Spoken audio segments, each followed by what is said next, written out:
65 वर्षाचा एखादा व्यक्ती किती किलोमीटरची मॅरेथॉन पळू शकतो, तुम्हाला काय वाटते मित्रांनो? यासाठी पूर्ण व्हिडिओ बघा. तर नमस्कार मित्रांनो, आज मी आलोय कराड शहरामध्ये डॉक्टर सतीश शिंदे यांच्या शिंदे ऑर्थोपेडिक हॉस्पिटलला भेट देण्यासाठी. या ठिकाणी आज माझं रोजच्या प्रमाणे छोटंसं काम होतं, ते पण करूया म्हणलो. इथं काम करत असताना असं समजलं की हे डॉक्टर वयाच्या 65व्या वर्षी मुंबईमध्ये झालेल्या टाटा मॅरेथॉन मध्ये 21 किलोमीटरचा टप्पा यांनी पूर्णपणे यशस्वीरित्या पार केलाय. हे ऐकलं मी शॉकच झालो. बघा डॉक्टरांचे मेडल, आपलं पण काम पूर्ण झालेलं म्हणलो डॉक्टरांना जरा भेटून घेऊया.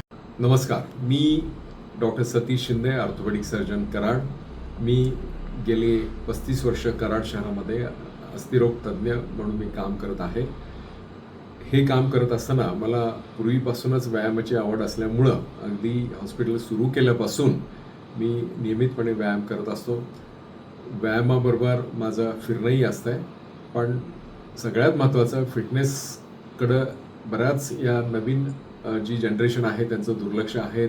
आमच्याकडं अनेक प्रकारच्या इंजुरीज असलेले पेशंट येतात. मित्रांनो, मी एक सांगू इच्छितो, मी स्वतः ऑर्थोपेडिक सर्जन आणि जरी बिझी असलो तरीसुद्धा मी व्यायामाला वेळ हा सकाळच्या वेळेमध्ये पूर्णपणे देतो.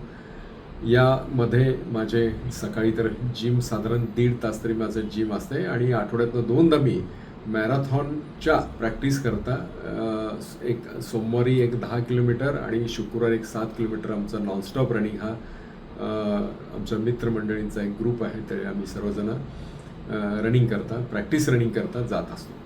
मी 2011पासून मॅरेथॉनमध्ये भाग घेत आहे.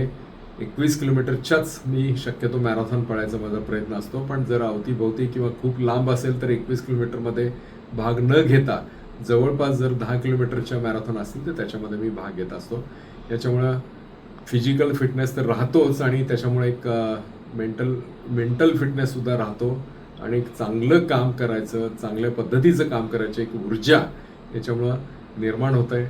आणि मी माझ्याकडे येणाऱ्या सर्व जे काही ग्रामीण भागातून येणारे रुग्ण असतात त्यांना मी छान प्रकारे अगदी चांगला सल्ला देऊन त्यांचे वेगळ्या प्रकारचे विकार मी त्यांना मुक्त करायचा माझा हा चांगला प्रयत्न असतो. आमचे हाडाचे विकार हे पटकन बरे होत नाहीत, पण त्याचा व्यवस्थित त्यांना इलाज मिळावा, त्यांना व्यवस्थित उपचार मिळावा हा माझा एक चांगला दृष्टिकोन राहतो. धन्यवाद. Thank you sir.